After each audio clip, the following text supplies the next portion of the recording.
안녕하세요. 김태범 이연섭의 하키 시그널 김태범입니다. 오늘도 이연섭 기자 나오셨습니다. 안녕하세요. 안녕하세요. 네. 내셔널 하키리그 NHL 스탠리컵 플레이오프 파이널 시리즈에서 콜로라도 애벌렌치가 승리를 거두고 스탠리컵을 차지했습니다. 이로써 9개월 동안 치러졌던 2021-2022 시즌 올 시즌 NHL 막을 내렸네요. 하키 시그널 33회에서는 스탠리컵 파이널 최종 리뷰해 보겠고요. 이번 시즌 마감해 보고 또 정리해 보는 시간 준비했습니다. 지금부터 출발해봅니다. 네, 스탠리컵 파이널 시리즈 모두 끝났고 저희도 시리즈 종료와 함께 한 2주 만에 돌아온 것 같은데요. 또 그동안 여러분이 주신 댓글들 어떤 내용이 있었는지 살펴보겠습니다. 유튜브 댓글이고요. 커피타르님, 아니 어떻게 이렇게 빨리 녹화 플러스 편집 플러스 업로드 하십니까? 대단한 힘피디님. 편집한 거 없이 촬영본 거의 그대로 올렸습니다. 라는 답글 달아드렸어요. 그 뉴욕 레인저스 대 템파베이와의 6차전 경기 종료 그 기준으로 한 2시간 정도 후에 저희가 지난해 녹화를 했었고 녹화 끝나고 한 2-3시간 후에 바로 업로드 됐던 것 같아요. 업로드 되자마자 바로 확인하시고 댓글을 주셨네요. 모두가 아주 빠르게 움직였던 하루였던 것 같습니다.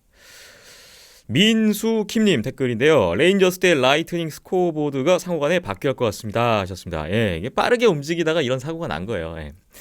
고정 댓글로도 사과의 말씀 올렸지만 뉴욕 레인저스와 이 템파베이 라이트닝 시리즈 보시는 데 있어서 좀 불편함을 드려서 다시 한번 죄송하다는 말씀을 드리겠습니다. 여러분의 양해를 바라겠습니다. 그리고 JHHPP님 템파 3핏 갑시다. 둘 다 너무 좋아하는 팀이라 재밌을 것 같습니다 하시면서 12,000원을 또 후원해 주셨습니다. 후원 감사드리고요. 3핏 쉽지가 않았군요. 역시. 그리고 호이 미스팅님이 그래도 토론토만큼은 하겠지. 이 말씀은 아마도 템파베이를 상대하는 콜로라도에 대한 기대치를 말씀하신 게 아닌가. 그런 말씀이신 것 같은데 토론토보다 훨씬 좋은 결과를 만들어냈고요. 훨씬 잘했죠. 결과가 일단 나왔으니까. 마이문나님 볼츠가 5차전 혹은 6차전에 끝내지 않을까 하셨어요. 콜로라도 대 템파베이 스탠리컵 파이널에 대한 예상이셨고요. 파이널캠님이 오늘은 선 시청 후 댓글입니다. 야간 조깅하면서 1시간 잘 들었습니다. 템파 꼴리는 90년대 K리그 사리체프가 떠오르네요. 정말 현존 NHL 넘버원인 듯 합니다. 킹스 위주로 보니까 서부를 많이 보는데 이번 프로배에서 동부팀들 보니 살벌하네요. 저는 템파의 4대2 3핏 예상해봅니다 라는 댓글을 주셨고요. 사리체프 오랜만에 또 기억이 나는군요.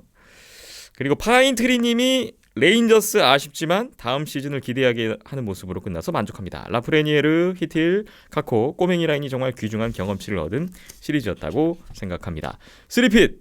개인적으로 안 나왔으면 좋겠는데 템파 선수들이 지난 3년간 쌓은 위닝 스피릿이 너무 무지막지하단 말이죠. 앱스도 이번에 껍질을 깨고 나온 느낌이지만 올해까진 템파가 해먹지 않을까 싶습니다 하셨어요. 10,000원 또 후원해 주셨네요. 후원 감사드리겠습니다.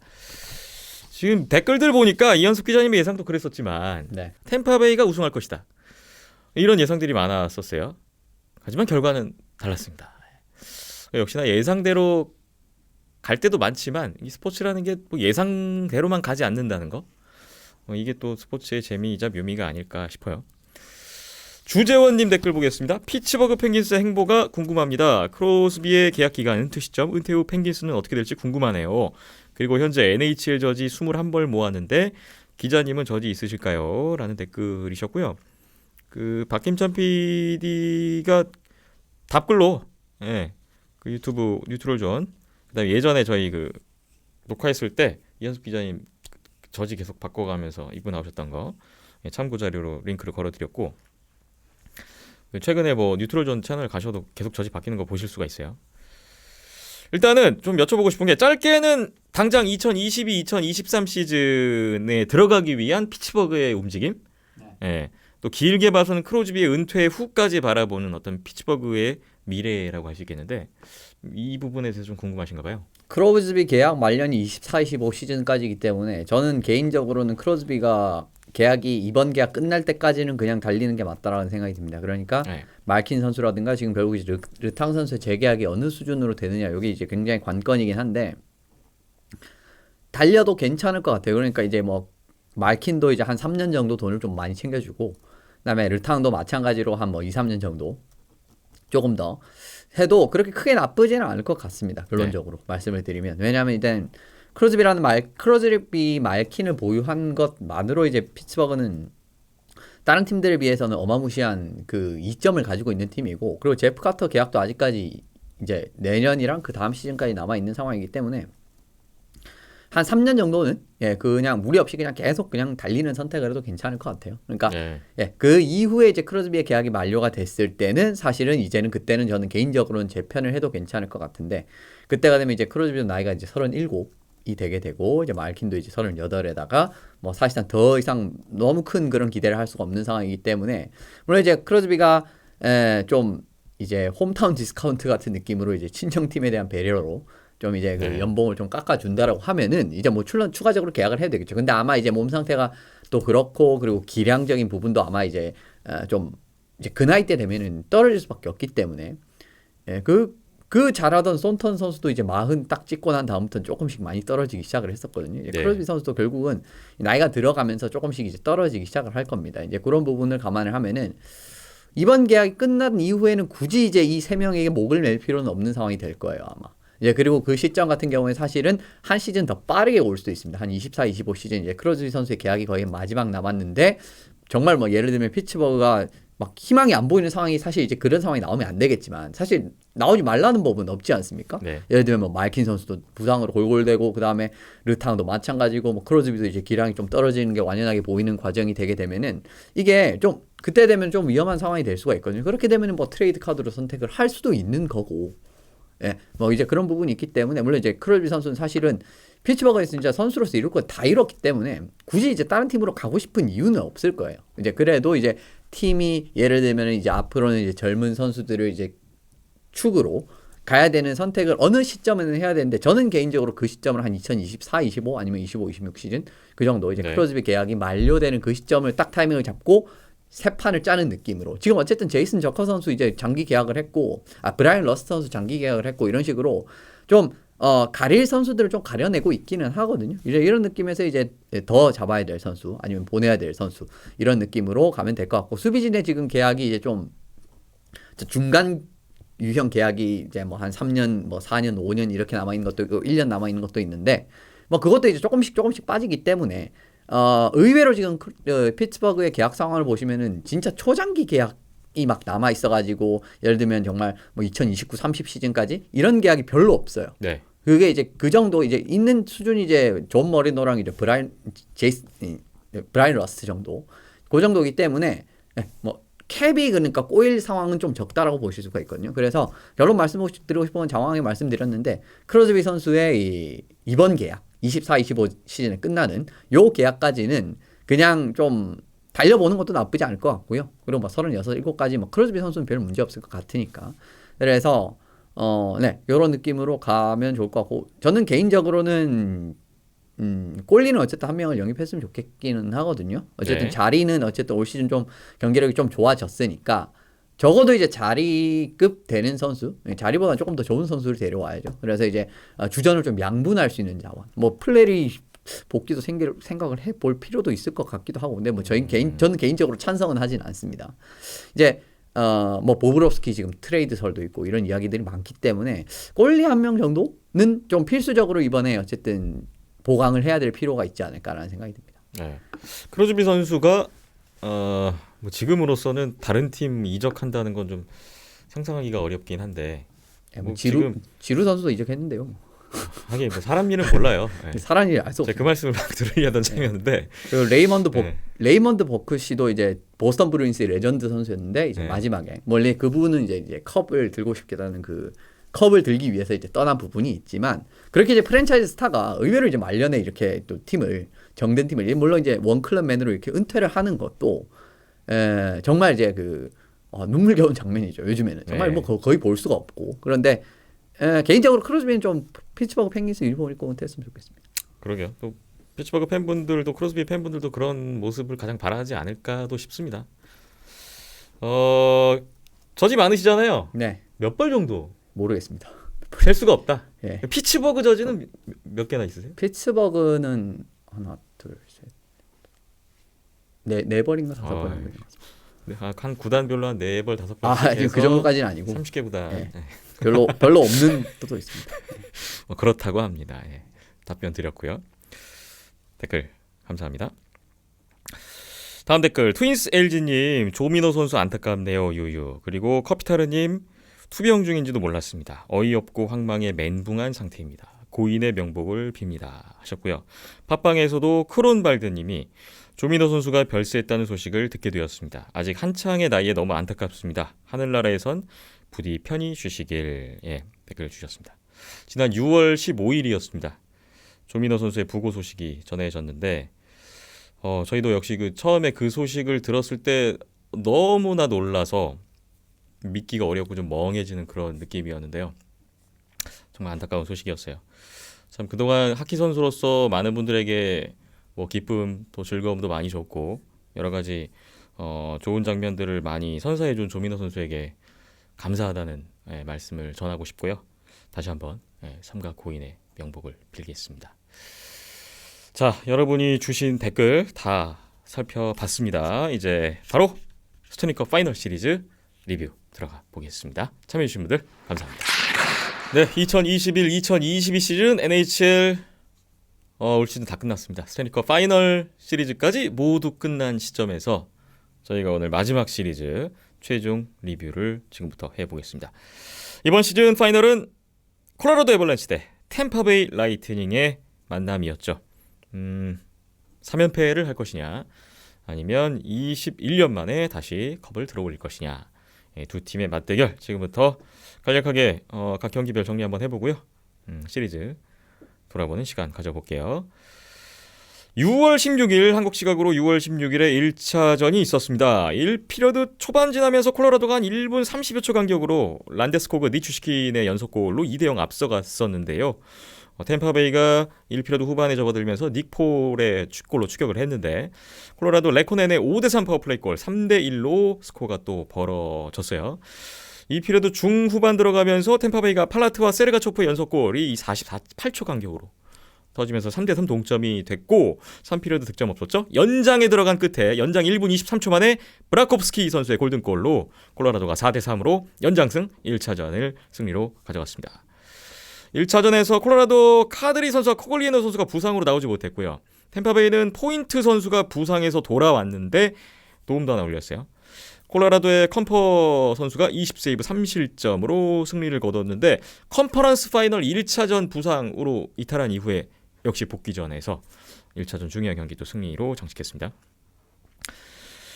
2차전 보겠습니다. 1피리어드 3분 만에 니추시킨의 파워플레이 골을 시작으로 해서 맨슨, 브라콥스키 골이 연달아 나오면서 1피리어드에 3대0으로 앞서갔던 콜로라도였고요.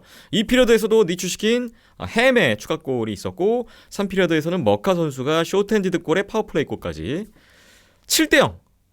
2차전은 콜로라도의 압승이었습니다. 콜로라도가 홈에서 1, 2차전을 모두 승리로 가져갔고 0대7 패배, 템파베이 올 시즌 최다 점수차 패배였습니다. 콜로라도의 니추시킨 선수가 선제 결승골 포함해서 2골이었는데 2경기 연속 결정적인 포인트를 올려준 활약이었고 머카 선수도 2골 있었고요. 란타넨 선수 3어시스트, 브라콥스키도 1골 1어시스트 2경기 연속 아주 중요한 포인트가 있었습니다. 콜로라도는 코글리에노 선수 복귀해서 또 도움 2개 올리는 활약이 있었고요. 콜로라도 컴퍼 골리가 16세이브 셧아웃을 했고요. 바실렙스키 선수는 23세이브 7실점 패전으로 끝났습니다. 3차전 보겠습니다. 조금 흐름이 바뀌는 장면이었는데 1피리어드에 콜로라도가 란데스코그 선수의 파워플레이 골로 앞서갔던 경기였어요. 템파베이 서렐리 팔라트 선수의 골이 1분 51초 간격으로 터졌고 역전이 됩니다.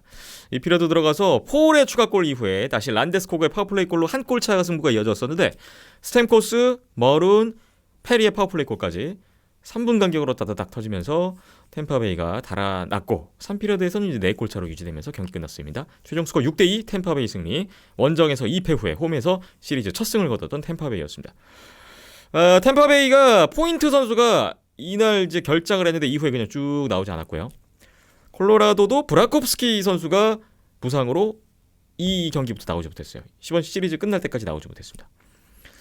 템파베이는 3차전 바실렙스키 선수가 37세이브 2실점 승리, 좋은 활약이었고 콜로라도는 컴퍼 선수가 17세이브 5실점 후에 교체 아웃됐고 프란초우스 선수가 27분 정도를 소화했었습니다. 2승 1패에서 4차전이 매우 중요했습니다.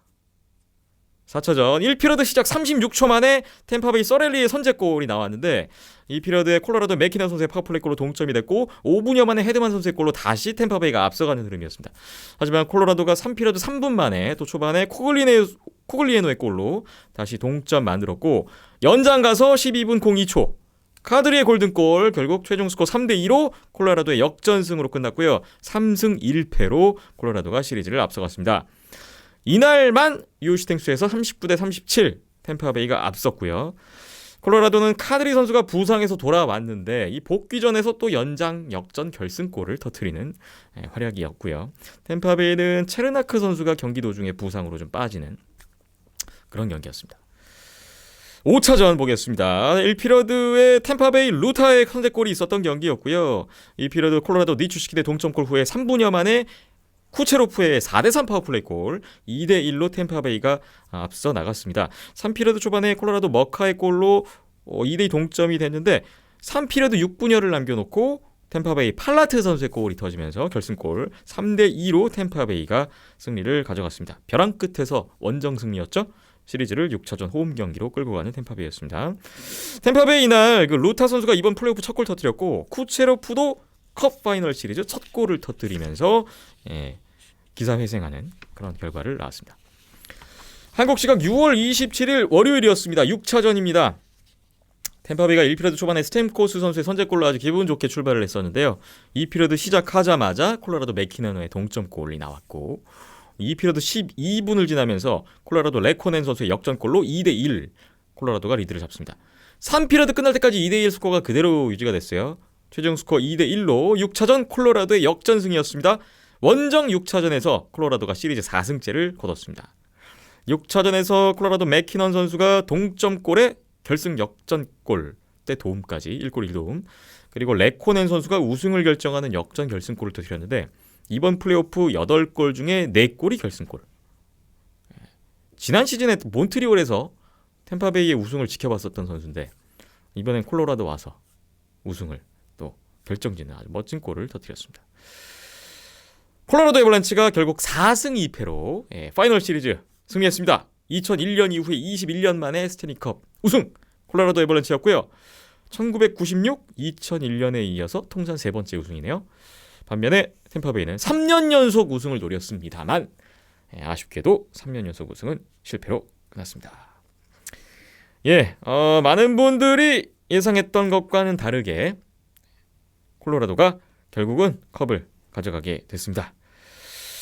자, 글쎄요. 이게 사실 저는 한 2차전 7대0 그 완승 이후에 3차전부터는 약간 좀 템파베이가 감을 잡은 게 아닌가. 그렇죠. 네. 콜로라도의 어떤 그 득점력이 좀 굉장히 그 저조해지면서 그 뒤로부터는 득점력이 2골씩이었습니다. 네. 모든 경기. 그래서 이 시리즈가 3차전 이후부터는 좀 달라질 수도 있겠다 싶었는데 결국은 콜로라도가 긴장의 끈을 놓지 않았습니다. 네. 정리해볼까요? 4차전 3골이었고 정정을 드리겠고요.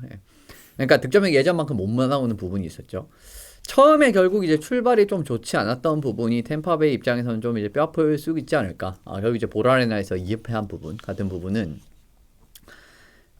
물론 이제 한 경기는 1차전은 저는 개인적으로 충분히 잡을 수 있을 경기라고 생각을 했었고, 근데 이제 실제적으로 연장에서 그것도 이제 좀 운이 좋았죠. 이제 헤드만 선수의 이제 딱 스케이트 맞고 딱 퍽이 앞쪽으로 떨어졌는데 그게 이제 부라콥스키 앞에 딱 떨어지면서 이제 골이 들어가는 이제 그런 부분에서 어쨌든 이게 참 계속 말씀드리지만 진짜 올해 콜라도는 진짜 운이 정말 하늘이 점지해준 수준으로 좋습니다. 이번 시리즈에서도 굉장히 중요 국면에서 바운스가 제대로 튀거나 이런 부분이 진짜 많았거든요. 시리즈 결승골도 그런 장면이 있었고 1차전 연장 결승골 그런 장면이 있었거든요. 그리고 4차전에 투맨이맨 온 디 아이스 페널티를 심판이 놓치는 바람에 그 부분에서 골이 들어가게 됐고 굉장히 중요한 분수령이었던 것 같아요. 정말 4차전이. 정말 중요한 국면에서 좀 운까지 좋게 잘 따라주는. 물론 이제 이 운이 따라줘도 못 넣는 팀들이 많죠. 근데 이제 콜로라도는 이제 그 골을 만들어서 낼 수 있는 실력은 있는 팀이기 때문에 이런 부분에서 어떻게 보면은 이런 것도 저는 이번 시리즈가 콜로라도가 가져가는데 무시할 수 없는 요인이라고 봅니다. 아까 말씀드린 골들이 굉장히 다 중요한 골들이었잖아요. 전부 다 연장 결승골들이 그런 부분이 있었어요. 연장 결승골 2골 다 그런 장면이었고 시리즈 결승골도 사실은 어떻게 보면은 페널티가 불려야 되는 장면에서 이제 페널티를 안 부는 상황. 이제 그 장면에서 골이 들어갔기 때문에 운도 좋다. 라는 말씀 여전히 운도 좋다라는 그렇습니다. 말씀 계속 주셨죠. 운이 좋다는 아니고요. 운도 좋은 거. 예, 그러니까 이제 흐름이 또 이제 한번 또 확 또 넘어올 수가 있는 거죠. 2차전 같은 경우에는 어떻게 보면 콜로라도의 정말 그 완승이죠. 진짜 이제 콜로라도 다운 이런 경기력이 나왔기 때문에 1, 2차전의 경기력을 봤을 때는 좀 불안한 부분이 있었어요. 접전 끝에 결국 이제 템파가 첫 경기를 패했고 이제 2차전 같은 경우에는 그냥 문자 그대로 완패를 당했습니다. 2차전 정말 아무것도 못했어요. 진짜 아무것도 못하는 수준으로 완패를 당했기 때문에 이 부분에서 문제가 있었는데 사실 이제 이 첫 두 경기 진 부분이 좀 아쉬운 점은 뭐라고 생각을 하냐면 포인트 선수가 결국은 한 달간을 결장을 하고 복귀를 하는 경기였습니다. 1차전이 딱 그랬었죠.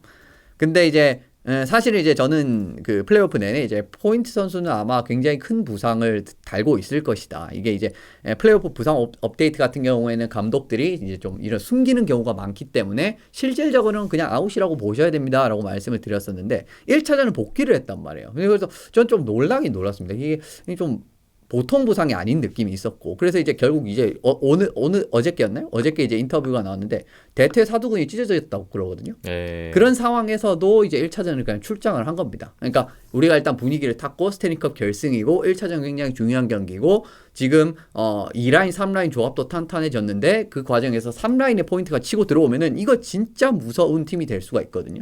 근데 그 과정에서 사실 1차전 경기는 그렇게 나쁘지 않았단 말이에요. 근데 결국은 이제 1, 2차전, 2차전 대패를 가는 과정에서 이제 이런 모습을 봤을 때는 역시나 포인트는 경기를 뛸 수 없다라는 이제 그런 결정이 섰던 것 같고 3차전부터는 이제 레인저스 경기에서 이제 조율을 했듯이 이제 레인저스 3차전 같은 경우에도 공격수 12명에 수비수 6명을 조율을 한 거랑 그거랑 똑같은 라인을 들고 오니까 경기력이 먹히기 시작을 했거든요. 실제로 3차전 같은 경우에는 전방으로 퍽을 던져놓고 피지컬 경합 계속 걸면서 이제 그 콜로라도의 좀 이제 수비진을 갉아먹는 이런 식으로 경기를 운영을 한 게 굉장히 재미를 봤습니다. 사실 4차전도 마찬가지였고 나머지 경기들도 다 마찬가지였어요.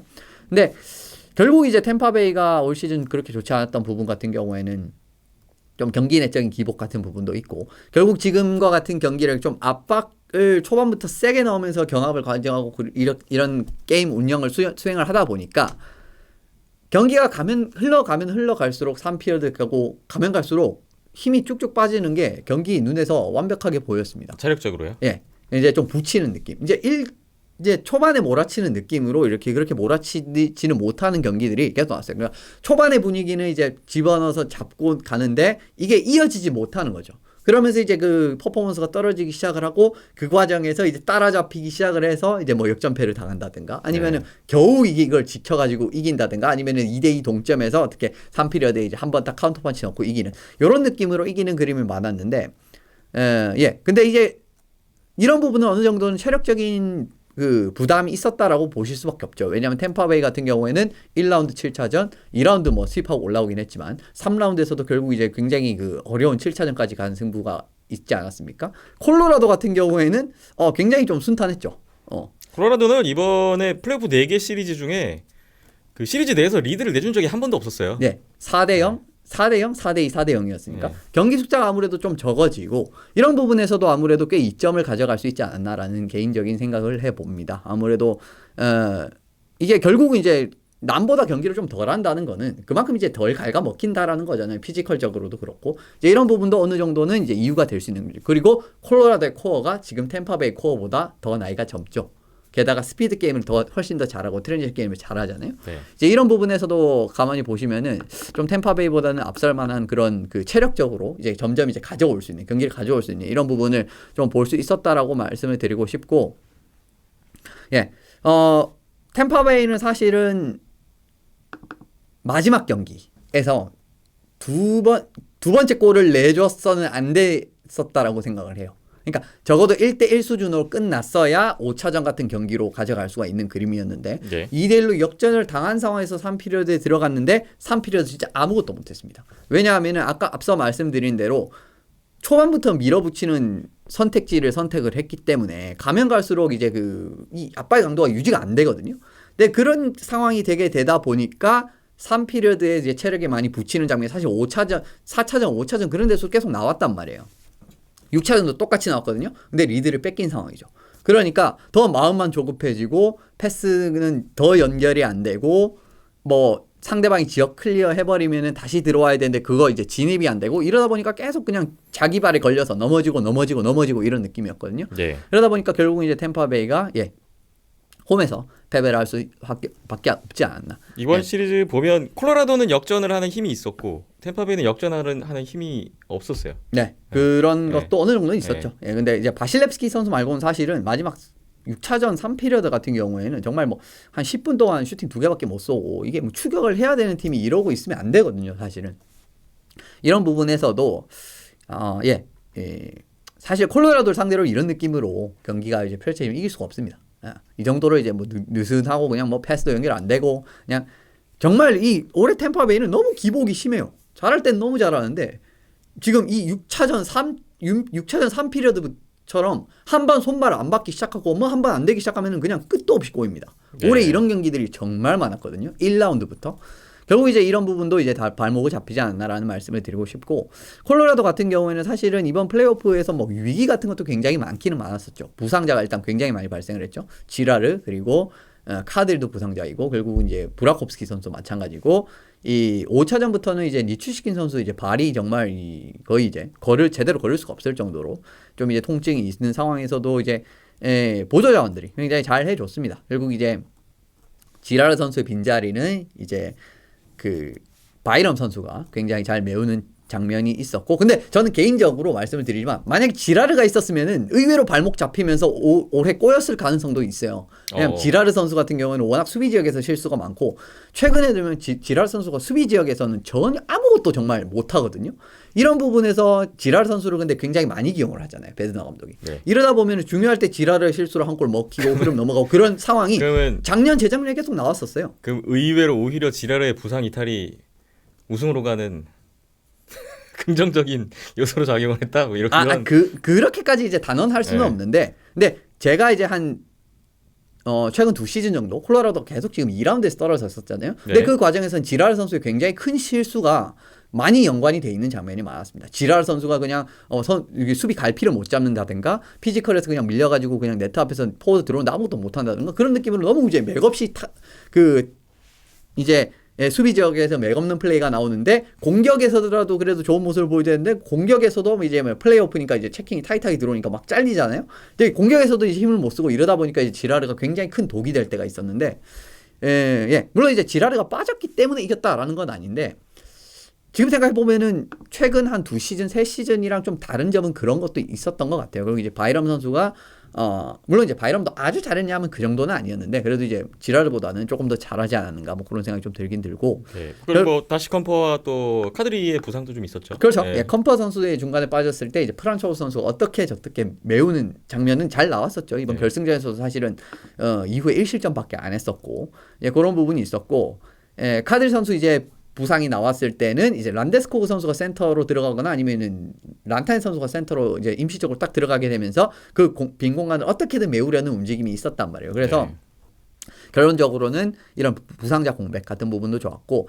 사실은 저는 개인적으로 이제 콜로라도가 작년보다 더 약한 팀이라고 생각을 하고 있습니다. 그냥 객관적인 전력의 수준으로 봤을 때, 팀의 짜임새적인 수준으로 봤을 때는 사실 작년보다 약해졌다라고 봤었거든요. 이제 그 과정에는 이제 사드라든가 돈스코이라든가 이런 자원들이 나왔고, 주전골이라고 할 수 있었던 그루바워도 나갔잖아요. 이제 이런 이제 빈 공간들이 발생을 하면서 작년보다는 그렇게 강력하지 않은 것 같다라는 이야기를 말씀을 드렸었는데, 오히려 이 팀 뎁스라든가 이런 건 좀 이제 떨어졌을지는 모르지만은 오히려 이제 팀 전체적인 작전 수행을 하는 데 있어서 콜로라도 같은 경우에는 이제 사실은 전술적으로는 그렇게 아주 특출난 점수를 쓰는 팀은 아니에요. 아주 그렇게 특출나고 막 정말 뭐 수비적으로나 이제 뭐 전방 압박 스킴이라든가 이런 게 아주 독특하게 특출난 팀은 아닙니다. 네. 그런데 요거를 수행한 스피드가 너무 빨라요. 그러니까 내가 생각했던 것보다 훨씬 더 빠른 타이밍에 이 물고 들어오는 게 있단 말이에요. 거기다가 이제 거기 적응이 안 되다 보니까 결국 이제 턴오버가 나오고 거기서 이제 역습이 나오고 이런 느낌으로 이제 많이 펼쳐지게 되는데, 네, 그 스피드가 이제 지속까지 된다는 거죠. 그렇죠. 그 과정에서는 이제 니추시킨이라든가 어떻게 보면은 그 레코네 중간에 영입한 자원이죠. 이런 선수들이 결국은 1, 2라인의 첫 번째 체커, 1, 2, 2, 첫 번째 체커라든가 이런 역할을 굉장히 잘 수행을 해줬습니다.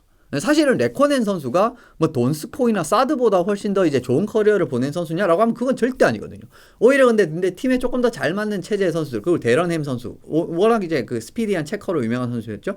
코글리는 선수도 마찬가지 유형의 선수거든요. 오히려 이런 식으로 팀 체제에 더 잘 맞는 선수들이 들어온 게, 네임 밸류보다는 팀 체제에 더 잘 맞는 선수들이 딱딱 들어오면서 감독이 원하는 전술적인 이행을 완벽하게 수행을 해줘 버리니까 오히려 더 좋은 시너지가 났던 것 같아요. 그러니까 레코넨 영입은 그냥 흔히 얘기하는 그 진부한 표현으로 신의 한 수가 그렇죠. 됐어요. 네. 우승으로 갈 수 있는. 그렇죠. 뭐 서부 결승에서 연장 결승골을 넣고 시리즈 마무리하는 골을 넣고 스탠리컵 결승에서도 이제 결국은 레코넨 선수가 결승골을 넣었기 때문에 이런 부분에서 이제 정말 팀 체제에 잘 맞는 선수를 어떻게 이제 잘 보고 데려오느냐, 이런 부분은 뭐 충분히 이유가 될 수 있을 것 같습니다. 뭐 에이스 선수들도 뭐 나름 역할들을 다 잘 해줬죠. 뭐 머카, 란타넨, 그리고 뭐 란데스코 이런 선수들 뭐 거의 대부분 경기당 1포인트를 해줬는데, 근데 저는 개인적으로는 이제 팀으로서 이제 좀 베드너 감독이 원하는 그 완전한 스피드 하키로서의 이행을 지금 어떻게 보면은 뭐 보조 자원들도 마찬가지고 전체적으로 굉장히 잘 해주지 않았는가라는 뭐 개인적인 생각이 들었습니다. 사실 카드리 선수 같은 경우에는 복귀를 하기는 했는데 여전히 이제 손 상태가 안 좋아 보이는 느낌은 많았어요. 이제 슈팅도 릴리즈가 제대로 안 걸리고, 그리고 페이스오프도 안 들어갔었거든요. 이번 플레이오프 때 거의 안 들어갔습니다. 그래서 이제 손 상태가 안 좋기 때문에 그런 거거든요. 이제 그 안 들어간 과정에서 좀 전체적인 활약이 아주 좋았냐라면 그렇지는 않은데 그래도 굉장히 중요한 활약을 했었죠. 근데 그것도 사실 저건 조금은 운이 따라준 게 뭐냐면, 물론 이제 그 전에 수비진 템파베이 이제 세르가초프랑 맥도나가 이제 둘 다 이제 카드리를 차단을 못 해준 거는 이제 그건 사실은 굉장히 큰 실책입니다. 이제 거기 사실 차단을 하면서 이 위협을 끝냈어야 됐는데 근데 슈팅도 가만히 보시면은 제대로 스틱에 걸린 것 같지가 않거든요. 오히려 그게 바실레프스키를 좀 속인 것 같은 느낌이 드는 골이었어요. 이제 이런 부분에서도 운도 좋다라는 말씀 계속 드리는 거고, 근데 그건 이제 직전 플레이에서 투맨이면 온데 아이스 장면이 있었는데 심판이 놓쳤습니다. 이제 그 부분을 말씀을 드리고 싶고, 어쨌든 전체적인 팀으로서의 그런 경기력 같은 부분은 확실히 이제 콜로라도가 좋지 않았는가. 그리고 템파베이가 이제 올해 이제 좀 약점이라고 볼 수 있는 좀 경기력의 기복이 심하고 요소에서마다 정말 잘할 땐 잘하는데 가끔 얘네들이 왜 이러지 싶을 때가 있는데, 이 왜 이러지 싶을 때 콜로라도는 대부분 그냥 이제 카운터 펀치를 때려 넣으면서 이제 득점을 만들면서 이제 골을 분위기를 잡아나가는 그런 장면들이 돋보였습니다. 사실은 템파베이도 굉장히 좋은 팀이기 때문에 이제 콜로라도와 같이 정말 좋은 찬스라든가 어떻게 보면은 그 좋은 그런 기회들이 없지는 않았습니다. 2차전을 제외를 하면은. 근데 예를 들면은 근데 비슷한 상황이 나온 상황에서 막 템파베이는 이제 골을 결과로 만들어내지 못하는데 콜로라도는 이제 결과로 만들어내는 이런 장면들도 이제 눈에 돋보였거든요. 이제 대표적으로 말씀드리는 게 그 페널티 킬링 과정에서 수비가 퍽 클리어를 못 해가지고 이제 계속 이제 한 번 더 이제 공격수들이 밀어붙이는 상황에서 콜로라도는 득점을 해내는데 템파베이는 그런 상황이 나와도 득점을 못하는 케이스들이 많았습니다. 이런 부분에서 결국 이제 또 조금씩 차이가 나는 점. 이런 거는 결국은 제가 이제 자주 말씀드렸던 콜로라도는 정말 이제 뭔가 빈틈이 보이면 그걸 확실하게 찌를 줄 아는 팀이다. 이런 걸 이제 또 잘 보여주는 장면이 아닌가라는 뭐 생각 말씀을 드리면 될 것 같습니다. 네. 쭉 정리를 해주셨는데 저는 좀 약간 운도 좋다라는 부분과 좀 맞물려서 4차전 이야기를 조금 더 보태보고 싶은 게, 이게 저는 진짜 이번 시리즈의 어떤 승자와 패자를 가르는 경기는 4차전이었다고 생각이 들어요. 그러니까 이게 모든 그 프로스포츠에서 7전 4선승제 시리즈로 치러지는 플레이오프에서 2승 1패가 된 상태에서 4차전은 정말 중요하잖아요. 4차전으로 이제 3승 1패가 되느냐, 2승 2패가 되느냐.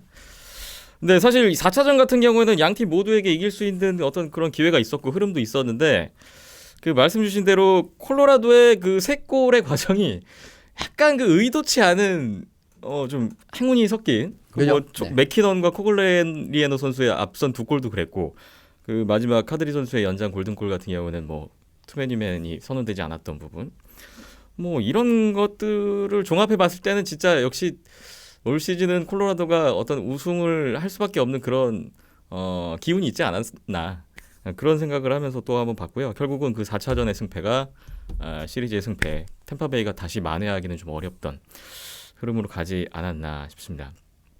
참 글쎄요.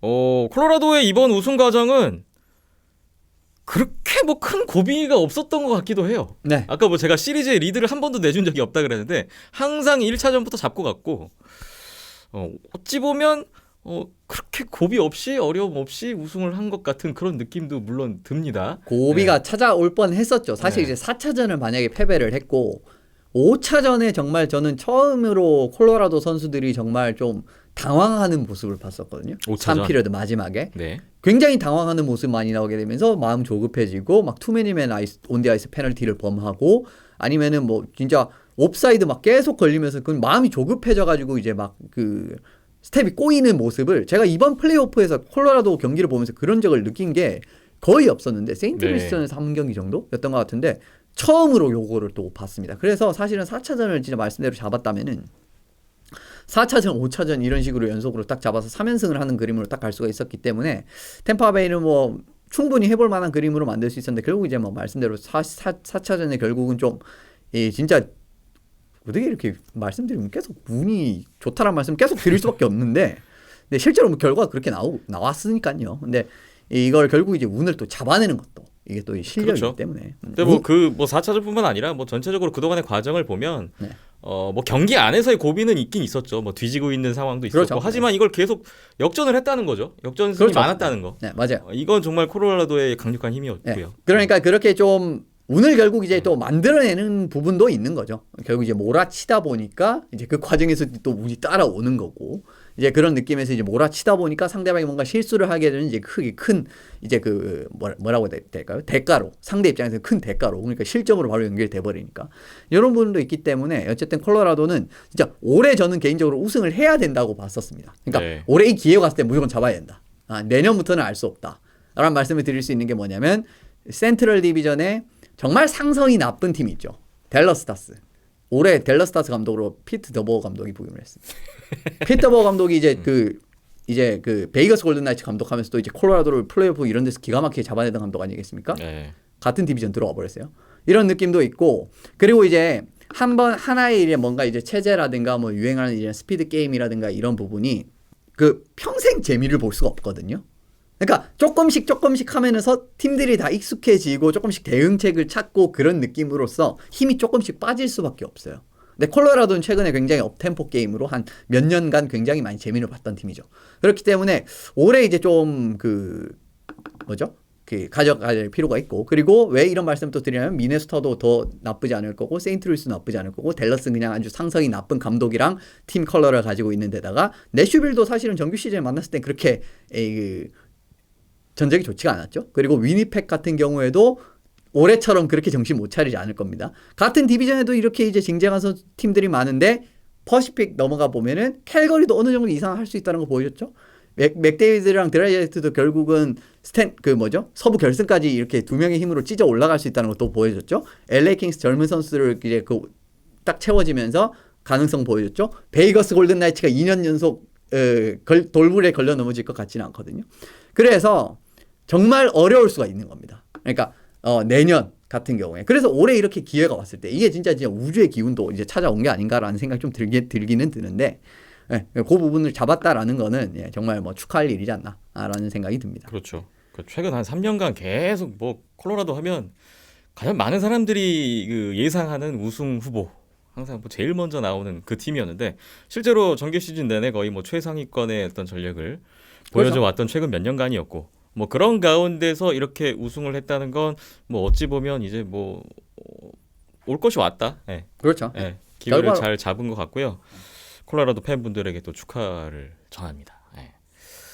자, 이번 시리즈가 끝나면서 콘스마이스 트로피 수상자 발표되잖아요. 플레이오프 MVP 결국은 케일 머카 선수가 수상했습니다. 이번 플레이오프에 8골 21어시스트 29포인트. 머카 선수가 역대 세 번째군요. 한 시즌에 노리스 트로피와 스탠리컵을 동시에 타는 그런 또 선수가 드네요. 머카 선수 어떻습니까? 뭐 충분히 자격 있죠? 네, 충분히 자격이 있다고 생각합니다. 머카 선수는 정말 올 시즌은 진짜 더 좋아진 시즌이라고 말씀을 드릴 수가 있을 것 같고 이 선수 같은 경우에는 뭐 이제 원래도 이제 슈팅 강력하고 그리고 공격적인 재능은 뭐 남다른 선수였기 때문에 그 부분보다는 수비적인 부분도 올 시즌은 굉장히 많이 좋아졌습니다. 그러니까 예전에는 사실 이제 수비 지역에서 이제 피지컬 사실 부분이 약하기도 하고 그리고 아무래도 거기에서 오는 좀 약점이 필연적으로 따라올 수밖에 없었는데 올해 같은 경우에는 사실은 이제 그 부분을 이제 그 포지셔닝이라든가 그리고 이제 그 스틱을 활용하는 이런 능력을 이제 적재적소에 발휘를 하면서 수비가 상당히 발전된 모습을 많이 보여줬습니다. 네. 이렇게 되면서 이제 테이브스랑 머카가 상대방의 1라인이 나오게 돼. 또 기본적으로 이제 머카 선수는 스케이팅이 또 워낙 좋은 선수이기 때문에 어지간한 거는 이제 스케이팅으로 또 이제 수비력 부분에서도 이제 수비 지역에서도 커버를 할 수 있는 장점이 있는 선수이긴 하거든요. 그래서 이제 테이브스 머카 1라인 요 이제 조합 같은 부분은 굉장히 좋은 조합이었다라고 이제 말씀을 또 드릴 수도 있을 것 같고 시즌 내에도 그랬고요. 머카 네. 선수가 이제 또 중 핵심적인 역할을 했었죠. 이 선수는 정말 대단합니다.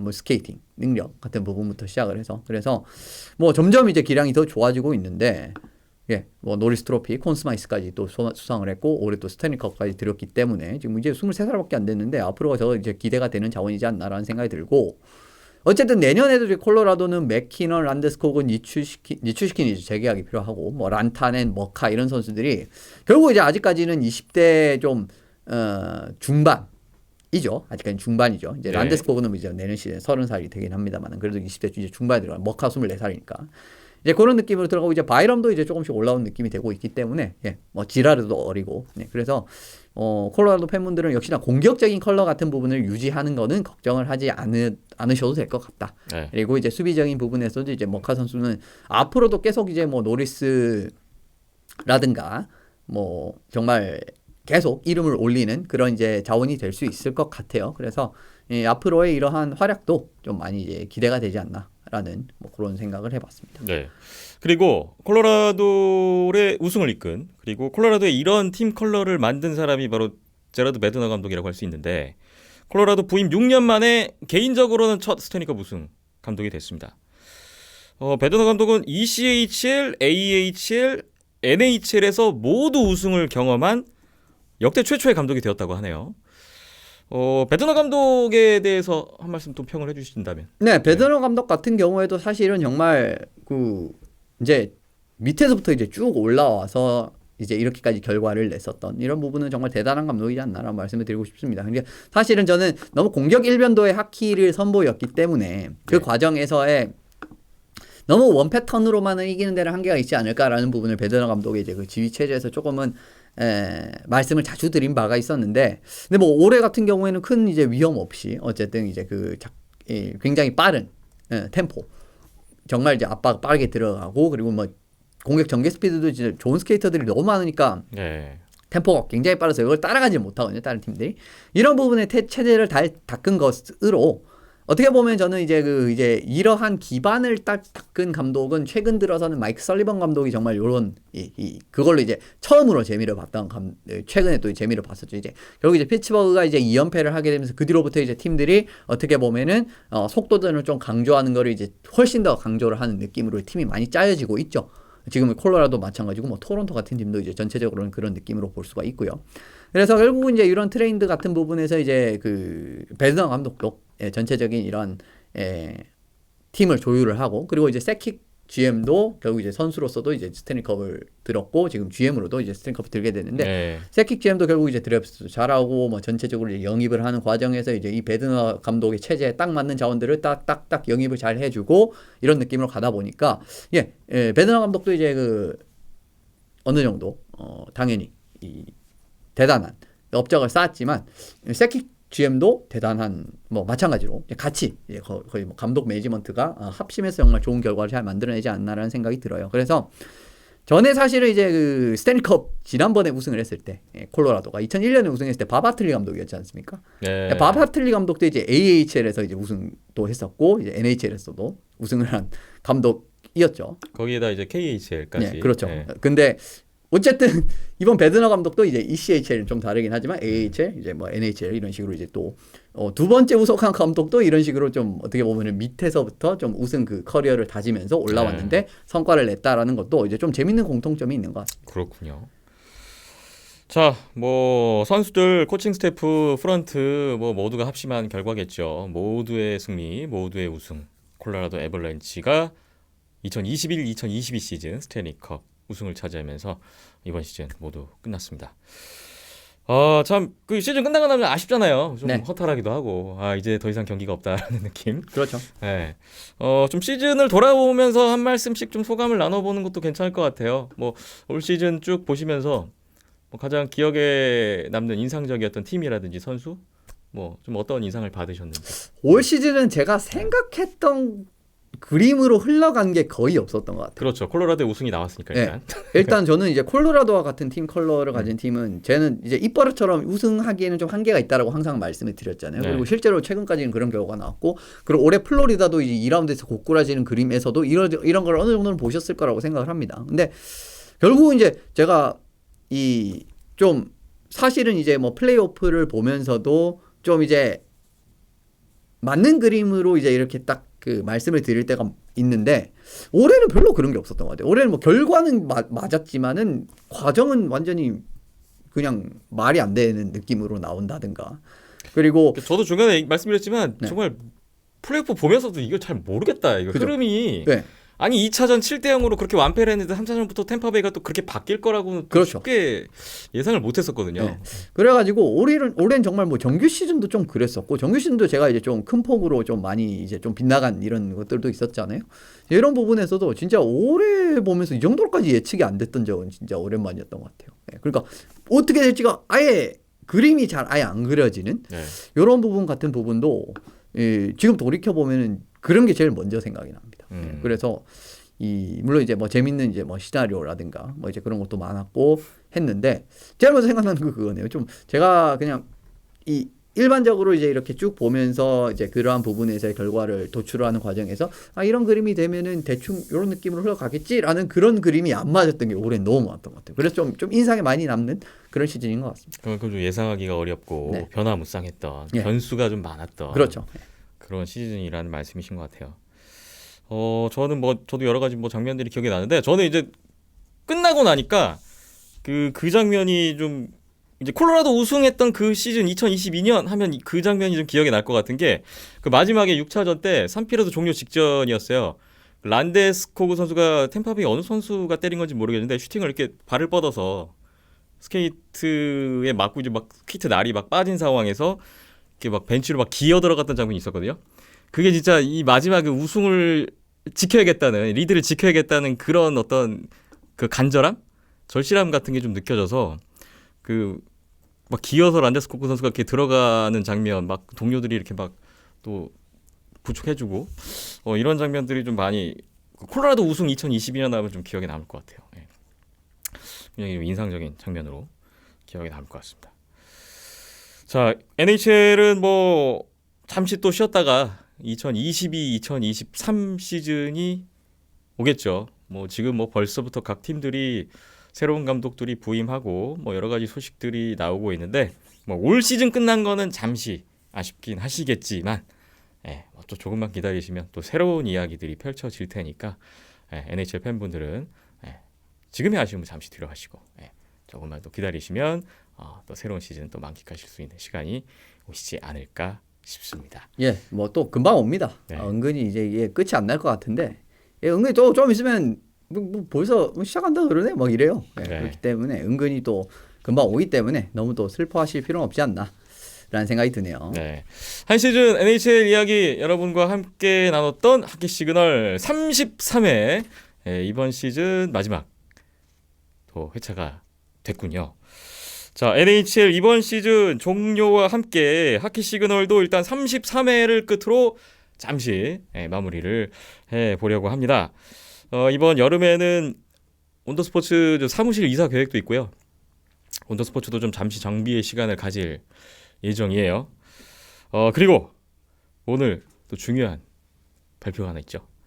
이현숙 기자가 오늘 33회를 끝으로 하키 시그널에서 하차를 하게 됐습니다. 참 비하인더넷이 2015년 5월에 했으니까 거의 7년을 한 10월 그때쯤 합류를 했던 것 같은데. 시작은 5월이고 이현숙 기자 합류는 10월이었군요. 전 좀 뒤에 들어왔죠. 어쨌든 거의 7년 동안을 함께 해주셨는데 정말 고생 많으셨고 너무나 감사했고, 덕분에 그동안의 비하인드 넷부터 하키 시그널이 저는 가능했다고 생각하거든요. 뭐 많은 애청자분들도 공감하시는 분들 계시지 않을까 싶어요. 어떠세요? 소감 한 말씀 여쭤봐야 될 것 같은데요.